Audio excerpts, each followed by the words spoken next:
So in chapter 11, we did talk about a line, and we wrote it like this. If I had a line, I would give you parametric equations, and if it went through the point 5, 3, 1, and was parallel to the vector 2, -1, 6. Anyway, you recall that, right? This was parametric equations of a line in space. A line in space, given you know it goes through this point, and you know it's parallel to this vector, 2, -1, 6. Now, but can you take parametric equations and write them as vector-valued functions? Yes. Yeah, and again, it's essentially the same thing, but it really is a majorly different notation. The notation is kind of different. It's written as a vector.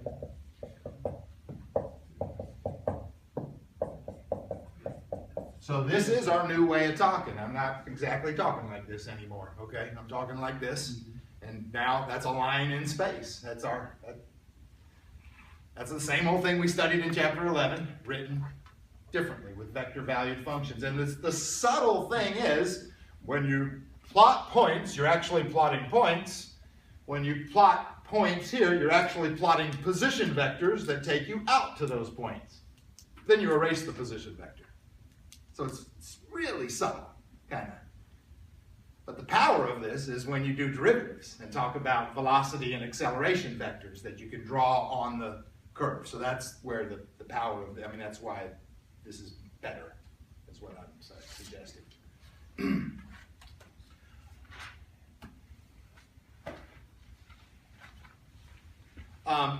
You know, there's a few questions in the book, and we've run into maybe we've sort of talked about this, but you know, can you give me can you make me a vector-valued function for this? Can you make me a vector-valued function for this? And some students stop and get a little freaked out here, but I want to remind you how easy this is. If you want a vector-valued function here, or in other words, parameterize the curve in terms of t. That's another way of talking, I guess. But do you know how easy this is? How easy is this? Let x be t. Yep, just let x be t, and then with a little bit of math, you discover that y is t squared plus 3. Again, that's it. I mean, that's representing that rectangular equation with a vector-valued function. The thing is, there are more than one correct answer, though. You know, what if you wanted it to travel a little faster than this? Which, once I talk like that, then I'm implying that r is some sort of distance, and t is some sort of time. I mean, once I use the word faster, I'm sort of implying a physical situation where t is time and r is position. But if I wanted it to travel faster, do you know how to accomplish that? And, I mean, it was so easy for us to let x equal t, but you can really just let x equal anything you want. And he just said 2t. Yeah. Of course, if x is 2t and you plug it in, you get a different y. You get 4t squared plus 3. These two things follow the same path, but the nature in which they follow that path is different. This one is covering more ground with less time. It's traveling faster, I think. How about this? Real simple. If you wanted x to go, look at this. If you wanted x to go from 0 to 2, how much time would you need? 2 seconds. If you wanted x to go from 0 to 2, how much time would you need? 1 second. Right. Right? If t was 1. When t goes from 0 to 1, x goes from 0 to 2. Up here, if t goes from 0 to 2, x goes from 0 to 2. So, here's the other thing, and I really haven't talked like this at all, but the book is full of this, but you know this, of course. I know you know this, of course. The book talks like this. They do this. R of t is t I hat, or I plus t squared plus 3j. I mean, that's just another way to talk vectors, right, you guys, using your standard unit vectors, I and j and k. But I never do that. I gravitate toward this notation, but they're the same. The book's full of this, though. You see I, j's, and k's. If I was you, when I read the book, I write this down.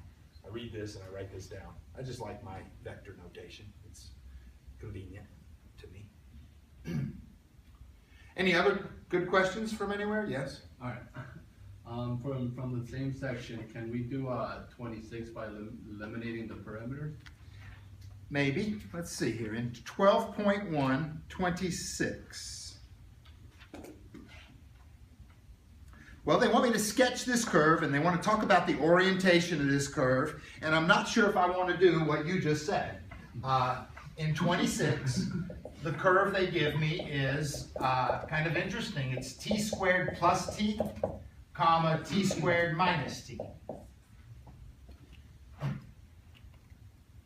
And if I was going to sketch this curve, what would I do? Do you know what I would do? What would you do? If I'm sketching this curve, that's all they want here, is sketch this curve. See, I guess you just suggested to eliminate the parameter. That would help you sketch it. I mean, I did teach that, and I wanted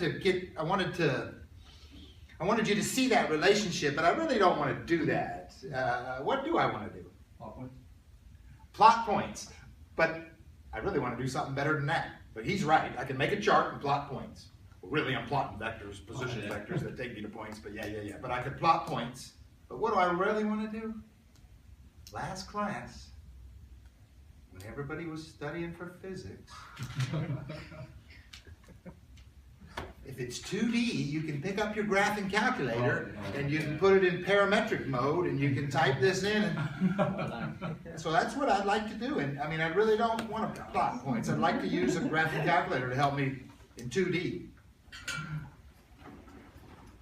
But that's interesting. I think eliminating the parameter would be kind of tricky on this one. That's why, I mean, that's probably why you asked, and that's why I don't want to do it. But in parametric mode on your graphing calculator, you could graph this. I would really like to do that because I'm having a little struggle trying to figure out what this is myself here. I mean, it's almost, you know, there's X, there's Y. It's almost like an X equals Y situation, but it's not, right? They're not exactly equal. But, so, did anybody, what'd you get? Anybody get a graph? Did you type those in? Interesting. Now, do me a favor. Go to Window and give me a little negative t's. I think you might be missing negative t's. Maybe you're not. Can you go to Window? Where's your window start? Okay, go to Window, though. Window. Go to the window. And look at your t. See, it goes from 0 to 6. I want some negative t, so change it to like -5 to 5. Because I think you're only getting half the graph. Because your t started at 0 to 6. Yeah, a lot different. Now you got more of a graph. Right. Okay, there we go. Wow, that is pretty cool. It's kind of like some kind of a sideways, diagonalized parabola, I guess. That's awesome. Oh, look what I did.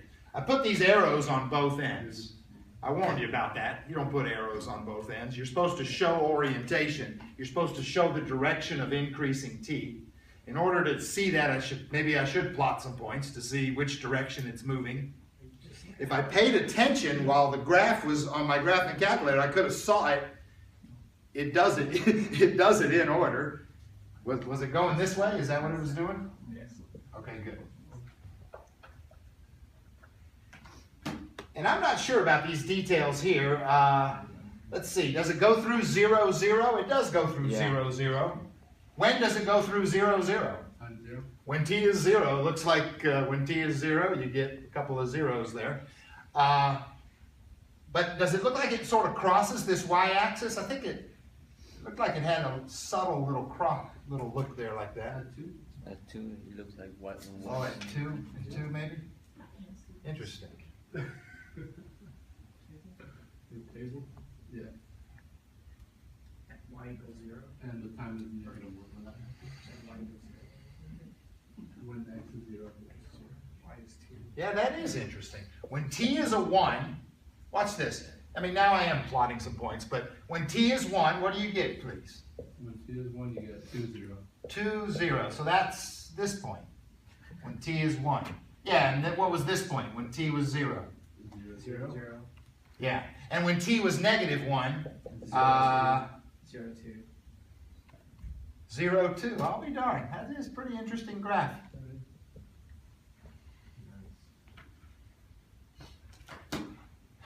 See, the other thing about these parametric equations is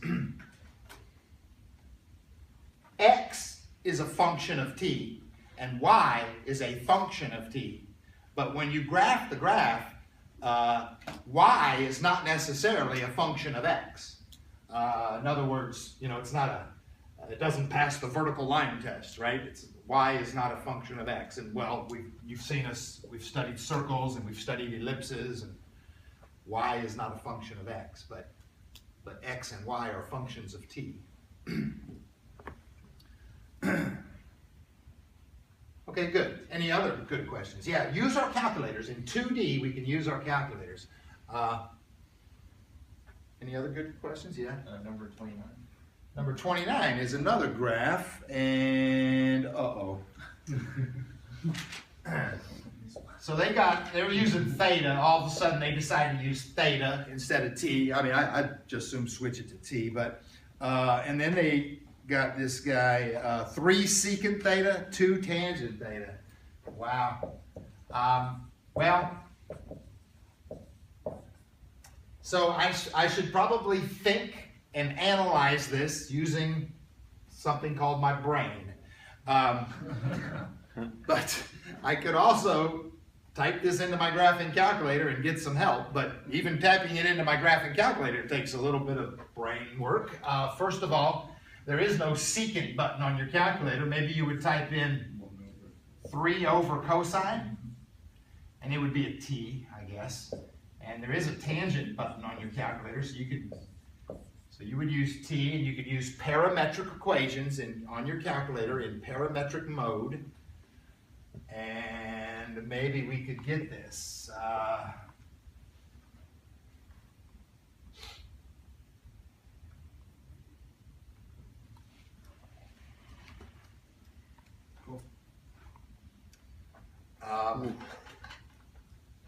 Wow. That's a cool graph. And it is a cool graph. And Oh, jeez. From point to Yeah. point, and then And then it got the, Yeah. yeah. it goes from quadrant 1 to quadrant 4, goes up to quadrant 2. It's an X with parabolas on it. Actually, just. You see how she graphs? I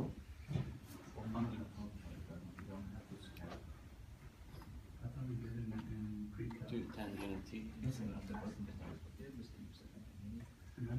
all right, you know what that really is? Yeah, you're right. Okay, you know what I think it is? I think it's a hyperbola. And I don't know how well, it's been a while maybe since we've studied hyperbolas. I think it's a hyperbola, which is like an exploded ellipse. If you had an ellipse that exploded out, Oh, it's a hyperbola. But that's just my way of thinking. yeah, that's it. I think it's a hyperbola, and what it does, so your graphing calculator connects dots, and so it's probably plotting one way. Look, it's probably plotting points, and then it gets way out here, and it wants to connect this to this, and so it draws a line that really ain't there. The truth is, with hyperbolas though, there is an asymptote there. There's an asymptote there. That's what hyperbolas do. They branch out. They're not parabolas. They're hyperbolas, and they approach these asymptotes. But those lines on your graph, your graphing calculator is not trying to draw the asymptotes for you. Your graphing calculator is just connecting that point to this point, and it draws what looks like an asymptote.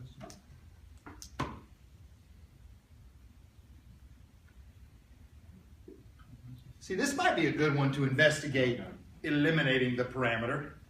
follow me on this a second. If x is 3 secant theta and y is 2 tangent theta, I played this game the other day with you. I'm going to divide by 3. X over 3 is secant theta. Y over 2 is tangent theta. And then there's a true relationship between secant and tangent. What is it? Secant and tangent. What is it? Squared minus tangent squared is 1. Secant squared minus tangent squared is 1. Something like that. So 1 Let me think. What is it? 1 plus tangent squared equals secant squared. 1 plus tangent squared is secant I squared, was still right. which means if you move the tangent squared over, secant squared minus tangent squared is 1. Hold on. So this guy squared minus this guy squared is 1. Hey, that's a hyperbola. That is a hyperbola. It's an ellipse with a minus sign there is a hyperbola. I mean, if it was a plus sign, it'd be an ellipse. With a minus sign, it's a hyperbola.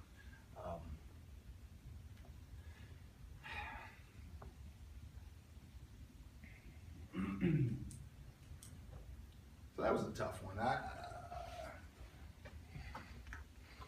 won't be on my test. I did 2 the other day that might be on my test. What did I do the other day? I did 2 days ago. I did a nice circle. That's pretty easy. Then the other day I did an ellipse, and then I did just some funky guy that wasn't it was just t squareds and t cubes. Anyway, yesterday's or Wednesday's lecture was pretty good on this stuff. Listen, I want to talk about a few other things today, so I'm going to move on. Listen, I'd like your attention when I'm sorry about this. I don't know if maybe I'm just old school, but when you guys got all your laptops open, what does that mean? Are you paying attention to something that you're not supposed to be paying attention to? I don't know if you're, I don't know, if it's not distracting you and you're honestly, anyway, I want honest attention is what I'd like to have, so thank you.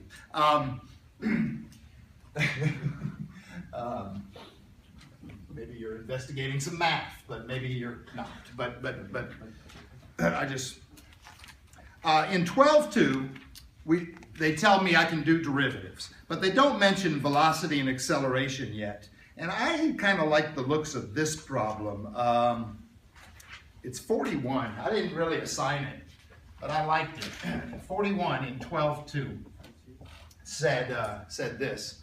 They give me r of t, and they give me another function called u of t. R of t is t 2t squared. I'm sorry, t 2t squared t cubed. So r of t is t 2t squared and t cubed. And then they give me a u of t, which is it says t to the 4th k. How do I write t to the 4th k? 0, 0, t to the 4th. Are you with me? Okay. It's t to the 4th. Yeah. Sorry. No, T to the 4th k. Yeah, I meant right. It was written in their IJK notation. Anyway, I translated it to this. And then here's what they want. They want. Well, there's several problems here. There's an A and a B, and then there's a part 1 and 2 for A and B. Anyway, they want this derivative. They want the derivative of, with respect to t, of r of t dot product u of t. Now, what they suggested is I would do it 2 ways. They said to do it 2 ways. They said, I mean, one way is do the dot product and then do the derivative. The other way is to take advantage of, and I didn't do a good job on these notes, but you can do a product rule with these things. If I'm doing the derivative of this product, and it works for a dot product, it also works for a cross product, I can do a product rule, which would be the derivative of him, dot product u, plus write down r, and take the derivative of u. Dot product the derivative of u. Are you guys with me? Good old product rule? The derivative of one times the other plus the other times the derivative. So they want me to do it both ways, so I might indulge them here. Let's see, let's work on this side first. This side says, let's do the dot product and then do the derivative. So this will be kind of fun. How do you do this dot product? It'll be real fun. If you do this dot product, you get you get 0, 0, 0, 0, 0, t to the 7. t to the 7th. So when you do the dot product, you get t to the 7th, and then they want me to do the derivative of that, and so the answer is, 76. yeah, notice it's not a vector, it's a scalar. Notice that? It's not a vector, it's a scalar quantity. See, we have vector functions, but if they're not vectors, they're regular old functions, they're scalar functions. Anyway, the dot product is a scalar function, and his derivative is a scalar function. Well, supposedly if I did this long, messy product rule, I would get the same thing. Let's try it. I would have to do the derivative of r. Perhaps you could help me. The derivative of r. 1, 4t, 3t squared. All right. And then hang on. Then I'm going to dot product that with u. I'm not going to do it yet. I'm just going to write that. I'm dot producting it with u plus, write down r. Write down r. Okay.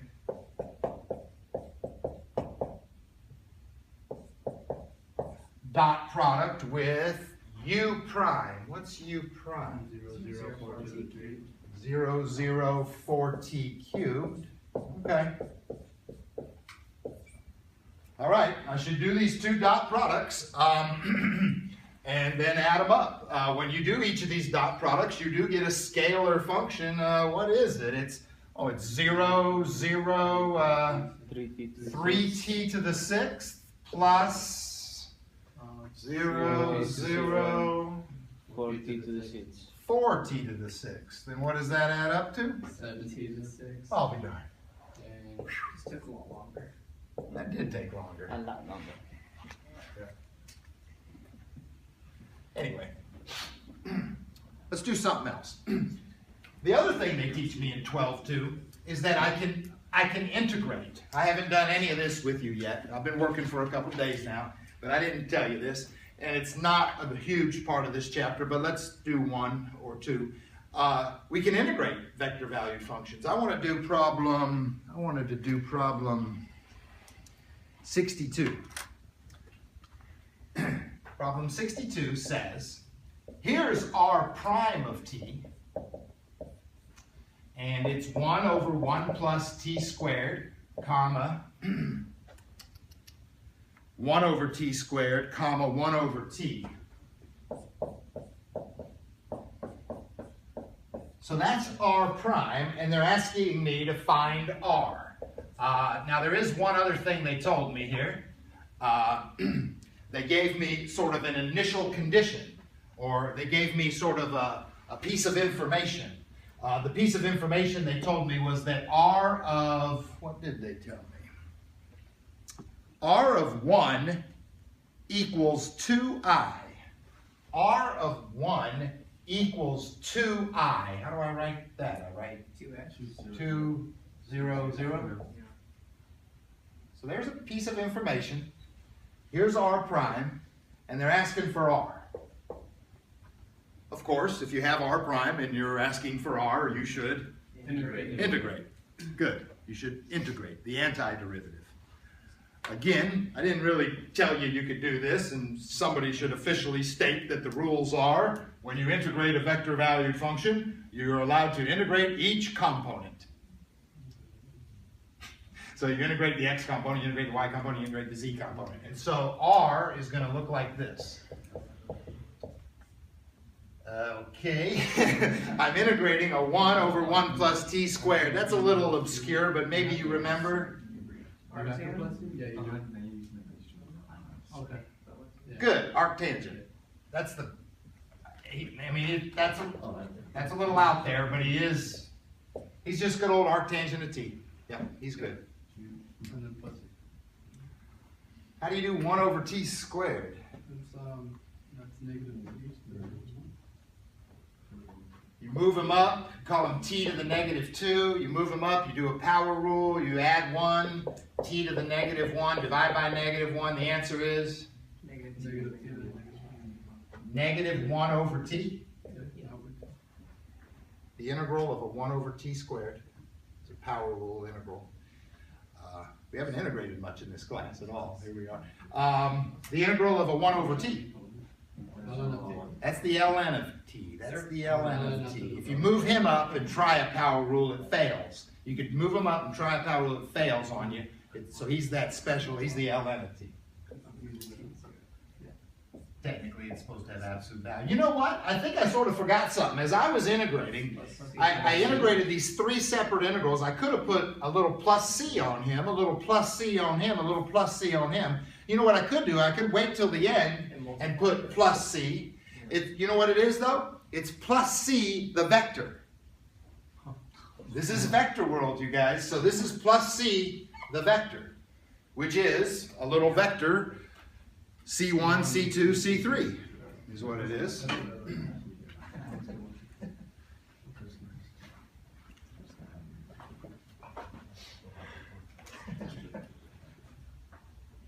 I'm going to write that just over here, a little C1, C2, C3. All right, so anyway, this is the answer, except they had this piece of information over here, which, like I say, in differential equations class, we call that an initial condition, and that initial condition helps me find my C1, my C2, and my C3. I think if I plug this piece of information into this answer, I think I can specifically find C1, C2, and C3. That's a piece of information that says when t is 1, you get 2, 0, 0. All right, I'm going to try this. So R of 1, when I plug in my 1, when t is 1, I'm going to get, over here, I'm going to get 2, 0, 0. So what am I going to get here when you plug in a 1? The arctangent of 1. Everybody knows? Pi over 4, 45 degrees, pi over 4, the arctangent of 1. When I plug in a 1 right there, negative 1.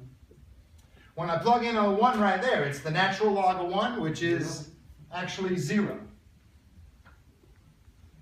Plus a vector over here called C1, C2, C3. Of course, if you add these vectors, if you added these vectors, the C1 would be added to the x component, the C2 would be added to the y component. I'd rather not write that step. I can do that step in my head, but what I want to do now is equate the left-hand side to the right-hand side and try to find C1, C2, and C3. By equating the x components, I come up with this idea. Pi over 4 plus C1 is equal to 2. So what's C1? 2 minus pi over 4. That's a good way to write it, I think. If I equate the y components, I get this idea. 0 equals negative 1 plus C2. Are you guys okay? Yeah. The y components add up to equal this y component. If you add 1, C2 is 1.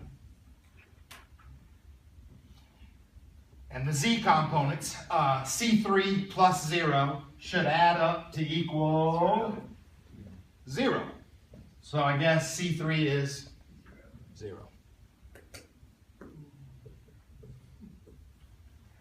So it's fun to find the arbitrary constants, C, and it's fun to find them and circle them. Technically, I probably ought to write my official answer, which just requires a lot more writing, but I'm just going to do it.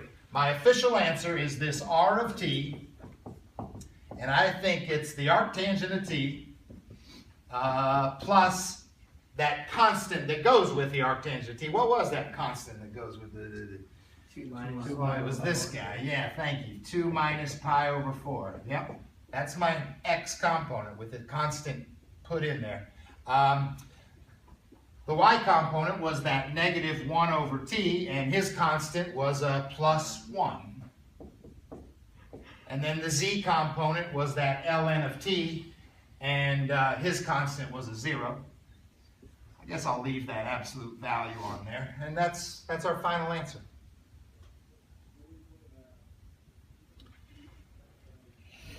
And it's just an exercise in integration, really, and finding the constants.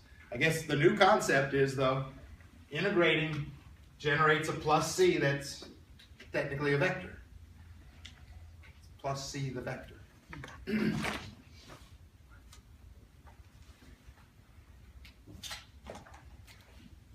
All right. All right, I got another agenda. You ready? Mm-hmm. Okay. So I'm moving into 12.3 now. And in 12.3, and by the way, I've been messing, and for 3 or 4 days, I've been messing around 12.1, 12.2, 12.3, but I never did get to this. In 12.3, there's some beautiful word problems, physics problems involving projectile motion. And so I want to look at some of those. And I've got some good ones in my head, but there's some good ones in the book. But first of all, the formula for projectile motion is this. So this is in 12.3, projectile motion. I'll just tell you this formula, although we could have fun trying to derive it. R, it's the position vector of a projectile motion of, hang on, let's what am I talking about? I'm talking about this. In the xy plane, we launch a projectile from an initial height h. We launch it with an initial velocity v0. We launch it at an initial angle theta with the horizontal, and the projectile takes on a parabolic path. We ignore air resistance, and the projectile takes on this parabolic path. You know, depending on that angle, it might rise higher or lower, but good old projectile motion, right, you guys? In the xy plane. The x component of the position, so I got what I'm going to give you is the position function for this projectile, the position for this projectile. By the way, his derivative will be the velocity for the projectile, and that second derivative will be the acceleration of the projectile at any time. But the position at any time is this. V0 cos theta, I'm putting that in parentheses, times t. That's the x component of position, comma. The y component is h plus V0 sine theta times t minus 16t squared. Now, I'm using that 16 because I'm doing this in feet. In this problem, my position is going to be measured in feet. And so that 16 comes from, gravity in feet per second. I mean, when you guys think of gravity, what do you think of? meters per second You squared. think of 9.8. And that's meters per second squared. If it was in feet, do you know that number? Negative 32 feet. It's 32 feet per second squared. And that's 16, which is half of gravity. So we get it right. No, Something like that. something like that. Yeah. Anyway, the position is feet. The time, t is time, and it's in seconds. Yeah. And that's the position in it. That's it. That's the game.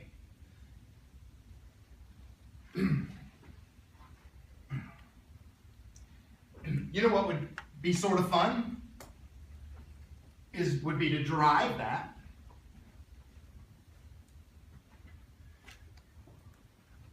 First, before we get to that fun, let me just say this. You know, in physics, you do this, but you don't really put it together maybe as a vector-valued function. Maybe, but you kind of think of, when you do a projectile in physics, launch a projectile, what you tend to do is think of the x position and the x velocity and the x acceleration, and then you have equations for the y position, the y velocity, and the y acceleration.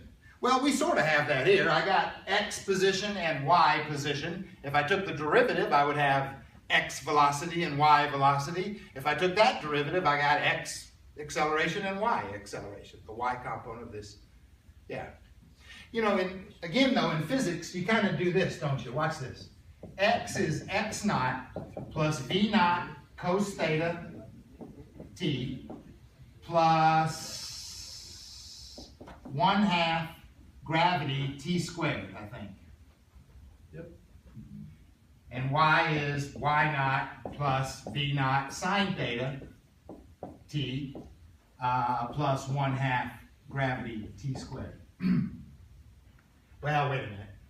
Really, I guess I should call this A. This is A instead of gravity. But if it's a projectile motion, okay, hang on. It's A, it's acceleration. But if it's a projectile motion, then it is gravity. And what is gravity in the x direction? Zero. There is no gravity in the x direction. So that's why in our formula this is gone. You with me? That's gone in our formula. The other thing is, this is your starting x position. And I guess the way I've drawn this and the way we'll try to do most problems, although there could be an exception, we'll try to start our x starting position at, what is this x starting position? At 0. I mean, we're going to start it on the y-axis, which is x equals 0. So this is a 0 in my equation. Are you following me? Mm-hmm. I just tried to convince you how that physics equation is my equation.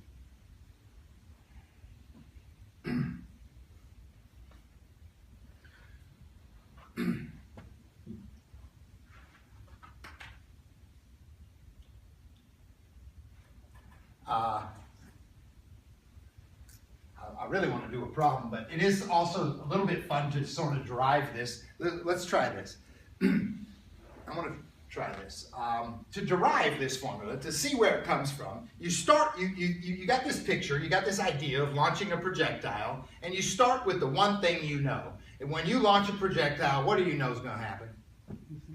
It's going to come down, thanks to gravity. So let's start with the one thing we know. We have an acceleration that is 0, negative 32, I think, if we happen to know gravity. I could put G if I didn't know. If I was on Mars or something, I could put G. But anyway, we're on Earth and we know our gravity. So that's A. So now how do you get from A to V? You integrate. You integrate, right? Mm-hmm. So if I integrate, that's why I just went through a little integration problem with you, really just for the purpose of deriving this. You ready? If you integrate, you're going to be integrating this little vector valued function. And let's see, what will you get? T. You're integrating with respect to t, that's true. When you integrate that 0, can I say you get a constant right there? A C1? I could call it a 0 and then put my plus C on the end there. That's how I did the previous problem. But I could put my plus C's right here in this problem. You sort of saw that, I think. I can put, so the integral of a 0 is C1. What's the integral of a negative 32? Negative 32. T plus C2. Okay, that's my velocity vector at any time for this projectile motion. Now, I can find those C's if I knew an initial condition. I wish I knew something about at t equals 0, do I know what the velocity is? V naught. Oh, I called it V naught here. You know, that's kind of the magnitude of this vector. If I wanted to write it as a vector, I might want its x component. Cosine of the angle. I think its x component would be V naught cos theta. Yeah. You guys are awesome. And the y component would be V naught sine theta. V naught sine theta. These are numbers. And at t equals 0, this is what you get. If you plug those in, it turns out That's your C1 and C2. I mean, at t equals 0, please plug in a 0. C1, C2 better equal this. So very quickly, C1 is V naught cos theta, C2 is V naught sine theta. Are you following me? Yep. When I plugged in a 0, at t equals 0, the velocity vector becomes that, but at t equals 0, we know what the velocity vector is. So there's my C1 and C2. So now let me move over here. This takes a little writing, but my velocity vector is now discovered totally. This is V naught cos theta, comma, negative 32t plus V naught sine theta. Hey, I want to get to position. How do you get from velocity to position? You integrate. So in order to get r, I'm going to integrate this. I'm sorry, but I'm going to write it again. I am going to integrate this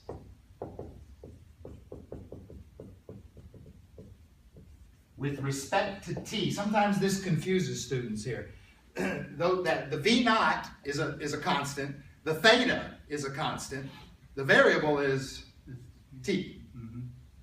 So, in other words, some students integrate with respect to theta. We're not integrating with it. We're treating theta like a constant. And so that whole thing's a constant, and you're integrating with respect to t, you get V naught cosine theta t. V naught cosine theta. We put parentheses around it times t. Oh yeah, plus a C1. You're right. You're right. You're right. You're right. Comma. Let's integrate this, please, with respect to t. Negative 16 t squared. T squared divided by 2. V naught sine theta t. And then a C2. Boy, to find C1 and C2, you need like an initial condition or some piece of information. T equals 0, x equals 0. At t equals 0, our position at t equals 0 is what? You sort of said it, I mean, but written as a vector, what is this initial position? 0, h. Good. Written as a vector, it's 0, h.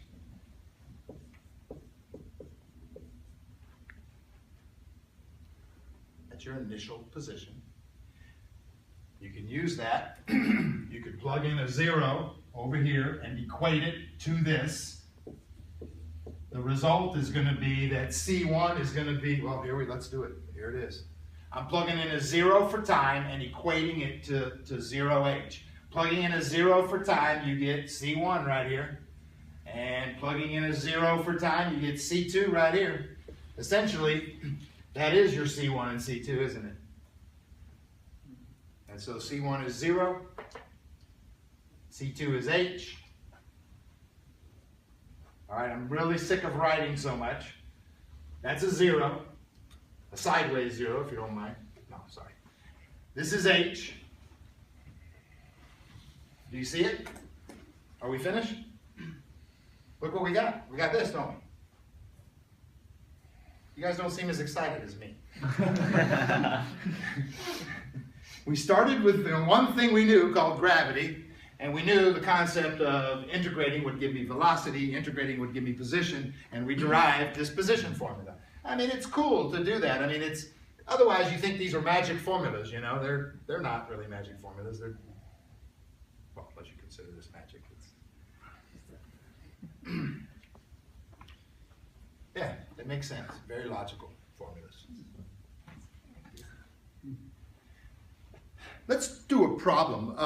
So I'm in 12.3, and I'm going to grab a problem out of the book, and if I got time, I might make another one up. So I might do a couple problems, and then we're about finished, I think.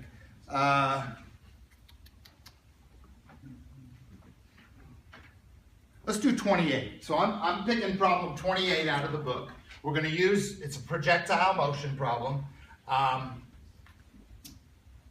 going to get rid of all this and do problem 28 out of the book. I'll sort of read it to you and maybe write down some of the important information here. It says, a baseball player at second base throws a ball 90 feet to the player at first base. You guys know about baseball? Mm-hmm. All right. That's part of the prerequisites. The baseball player threw the ball 90 feet. I think that's what they're getting at, to this guy at first base. The ball is released at a point 5 feet above the ground. He must have been kind of a sidearm guy. He threw it 5 feet above the ground is where it was released. 5 feet above the ground, and you know how those shortstops are. And an initial velocity of 50 miles per hour. Okay, we got issues with that. This is 50 miles per hour. I need feet in seconds. So watch out for that. We need to do a little converting here. How do we convert that? 50 miles per hour. 35 to 80 feet from 50 miles per hour multiplied by 3,600. 5,280 feet in 1 mile. Also multiply by 1 hour has 3,600 seconds. Is that okay with you? Yep. Yeah. Basically multiply by those and divide, and 73.3 feet per second. 73.33333, I believe. We'll call it, we'll round it off for 3 there, I guess. 73.3 feet per second. Awesome. That's what I really need. I needed this V naught converted to 73.3 feet per second. Okay. What else is happening? That's my initial velocity. Did they tell me an angle? I hope they told me an angle. Oh, 15-degree angle above the horizontal. And then the question is, at what height does the player at first base catch the ball? You know, the player at first base, sometimes he's got to dig it out of the ground, sometimes he's got to leap up in the air. But the question is, this was thrown at a 15-degree angle. The question is, at what height does he catch it? At what height does he catch it? Huh. Y minus Y naught. Yeah, what height does he catch it?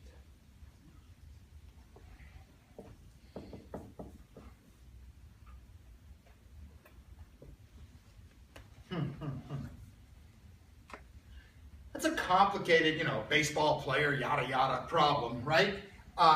You know what I like to do when I read those problems? I like to simplify them into mathematics. I'd like to say that this problem boils down, and you can say it so quickly and easily, and this problem boils down to, it's kind of waiting for you to see if you can say it. The value of y when x is 90. I like that. Exactly that. When x is 90, what is y? Or find y when x is 90. I mean, that's what it boils down to. That's what this question is. You solve for time and x goes 90, then plug it in for y. Perhaps. I don't even know yet. But when x is 90, find y.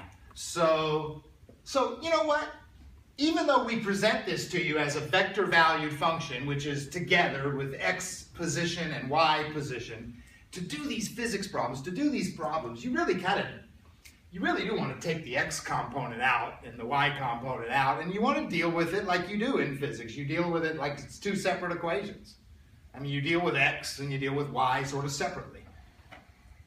You know what I mean? I mean, we presented it to you as one function. It's a vector valued function. But I want to say, if I want to say x is 90, then I take this out and I set the x equal to 90. The V naught is 73.3. The cosine of 15 degrees. And the only thing I don't know is t, time. And then the question is, what's y? So I got y equals, see, this was my x and I filled in a 90. This was my x and I filled in 90. For y, I got y equals, what's that h, you guys? 5. V naught is 73.3. Sine of 15 degrees times t minus 16t squared. So how do you use these two equations and two ideas? I mean, now to me it's two separate equations. I'm solving two equations. I really only have one unknown, or two unknowns. Solve for t. So for t. So you're totally right. Solve for t, plug it in, and get y. Yeah, this is an easy one. I mean, this is an easy one, actually, as it comes out. You know, I think students don't like these problems too much. They read these things and they get confused. They're physics problems, but this one is pretty easy. If you solve for this t, all you got to do is plug it in and find y. 1.27 seconds. Yeah, be careful. Your calculator should be in degree mode, I suppose, and be careful how you divide, but I'll trust you. What did you say? 1.27. That's what you want. 1.27 seconds. You guys agreeing? Yeah, I agree with that. Thank you. And then he's right. You plug it in and you're done. Right. Y equals 5 plus 73.3 sine of 15 degrees. We'll type all this in my calculator, times 1.27 minus 16 times 1.27 squared, and I will get the height. It was probably a pretty good throw. I think I remember the answer. I got 3.29 feet. 3.29 feet. That's a good throw. Perfect throw. 49 feet. I think you did something. Wrong. You can't get that. Degrees or radians could be an issue. I mean, whatever. You're plugging in 15 degrees. 3.29. Cool. That was cool. That was fun. All right, you want to do one that's less fun? Yes. All right. Listen, this is my favorite problem. There might be something like this in the book. There's probably a couple kind of like this in the book, but they're a little different than me.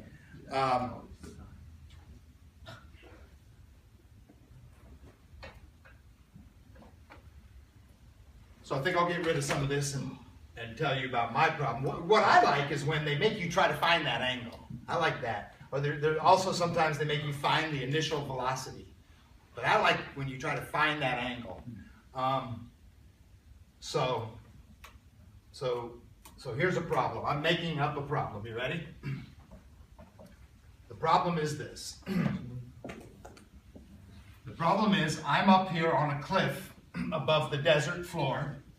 I'm 80 feet above the desert floor. I have a cannon that fires at an initial velocity of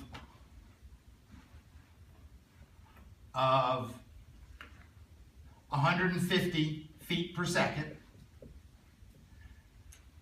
What I'm trying to do is bomb this village. There's a little village down here. Oh, now wait a minute. There's a village down here, and the village is ISIS.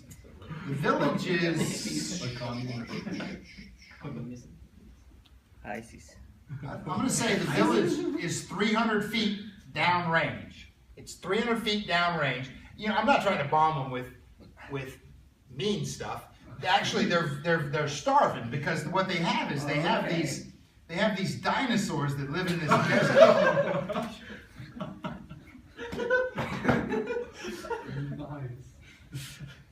That's gonna be a dinosaur. Scary one. So they've built this wall. They've built this wall 40 feet tall, and they're hungry. They can't get out. They've depleted all their food supply. The dinosaur won't let them out. So what we're trying to do is bomb them with some canned food.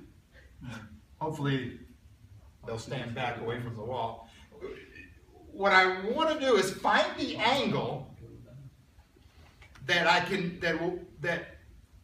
will barely clip the wall. What I wanted to, we've negotiated with these villagers, and you know we've told them stand back from the wall, stand over here, and we're going to bomb it right next to the wall. We'll come in, we'll clip, we'll just barely hit the top of the wall. We won't hit the wall. We'll barely skim the top of the wall, and it'll land in here. Do we need to know how far the other wall is to make sure we don't go past the other wall?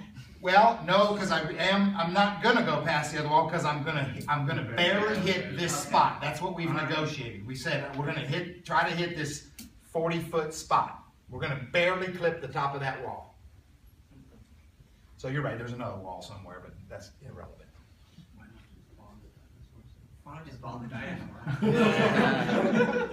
We've tried it. He eats the canned food, can and all. So the question is, what's this angle? What angle will hit that spot? I don't know if you know this, if you've done some of these, there's usually, the answers, there's probably two angles. When you try to hit a spot, the math comes out, I think there's, unless you're at maximum range, if you're at maximum range, there's only one angle that'll get you to maximum range. You know what that is? 45 degrees, I guess. But if you're inside of maximum range, then there's always two angles that'll get you to a certain spot, kind of a high angle shot or kind of a low angle shot. So we might get two answers for this. We should get two answers for this, I think. Let's set this up. I want to set up some, this is tricky though, because I don't know the angle, I don't know the time. I think those might be my two variables. What I do know is when I hit this spot that I'm trying to hit, x is 300. So I'm going to set my x component equal to 300. Now the v naught is 150. The cos of theta I don't know. And the time I don't know.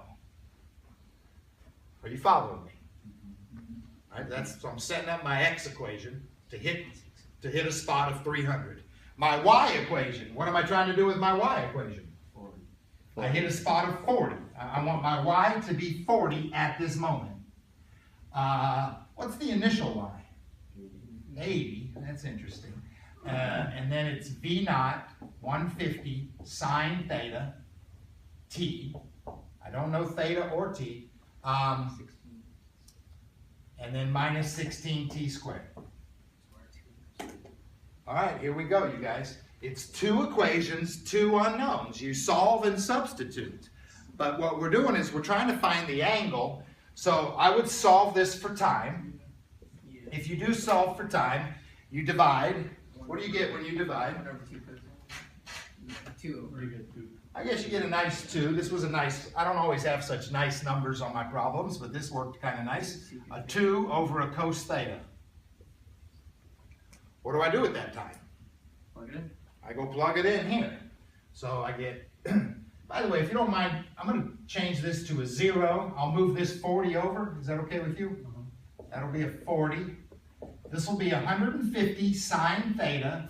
But now what am I plugging in for t here? Oh, there it is.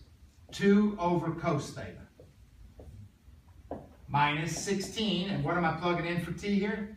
2 over cos theta. Squared. That t is squared. Hey, all I got to do is solve for theta.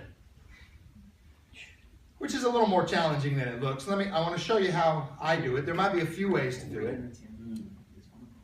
I want to make use of tangent. I see a tangent in there. Do you guys see a tangent? Yes. A cos squared in a denominator can be moved up and called secant squared. Then I think I want to change the secant squareds into tan squareds because I want it all to be one trig function. All right, let's go with this. Let's see what we got. So we got 40 plus, so that's 300 tan theta. Is that what that is? You guys with me? Sine over cosine is tangent. This is a 4 times 16. Is that 4 times 16? So that's negative 64. And I'm going to call it secant squared theta. It's cosine squared in the denominator. You move it up, it's secant squared. And this came up earlier today. Tangent squared plus 1 equals secant squared theta. So I'm going to replace this secant squared with tangent squared plus 1. Distribute the negative 64. Combine like terms. Oh my goodness. Let's see here. That's 40, 300 tan theta minus 64 tan squared theta minus 64. How you guys doing? Good.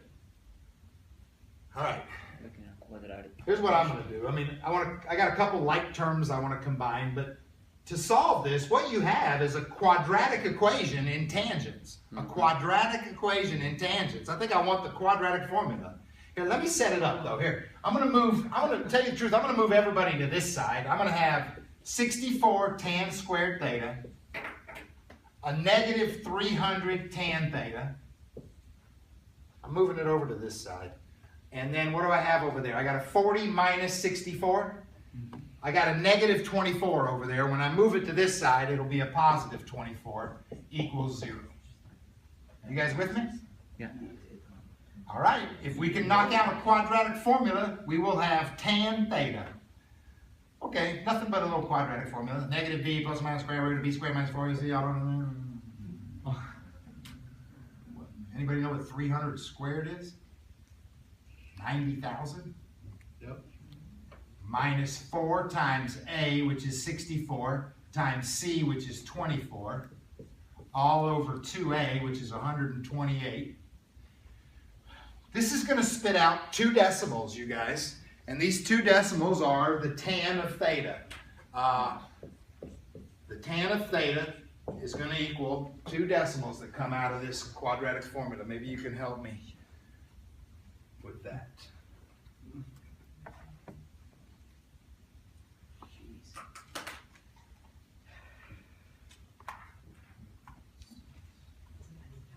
Yeah.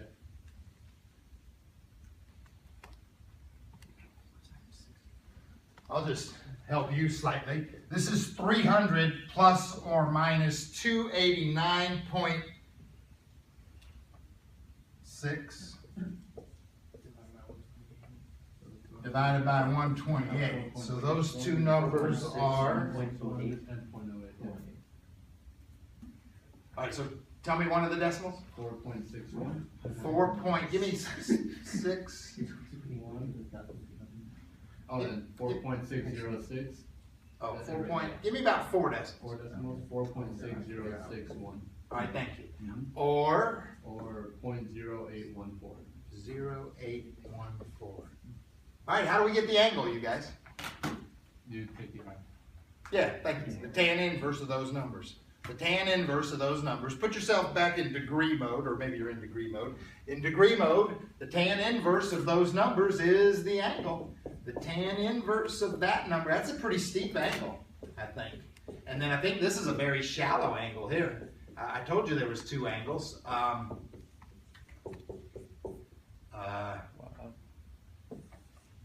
Anybody know what that one is? 4.65. Oh wait. Yeah. 77.7. Wow, 77 point, Look at the wrong one. 0.75. 0.8 degree angle. Okay. Or 4.65. 4.65 degrees, huh? So, wow. Look at the difference. Yeah, well, I mean, again, there's 2 ways to hit this village. I can do the low angle shot, which is sort of what my picture looks like. That's just a 4 degree angle. Or I can do the high angle shot.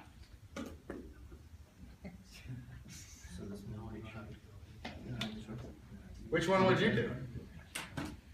Depending on the height of that dinosaur, You might need to go for the higher. you might need to go, yeah, he'll never, yeah. The truth is, I think in a lot of these questions, the question kind of says, what's the minimum angle? And that word minimum might think you're doing some sort of max-min problem. You're not really doing a max-min problem. You're finding the 2 angles and picking the smallest one. They say, what's the minimum angle? But there's usually 2 angles and you pick the smallest one. I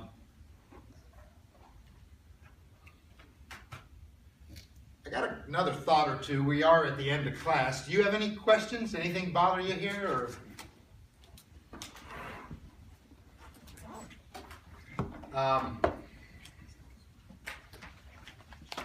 this is probably on my test. I like this question. I like finding the angle. I like this procedure. I like this problem.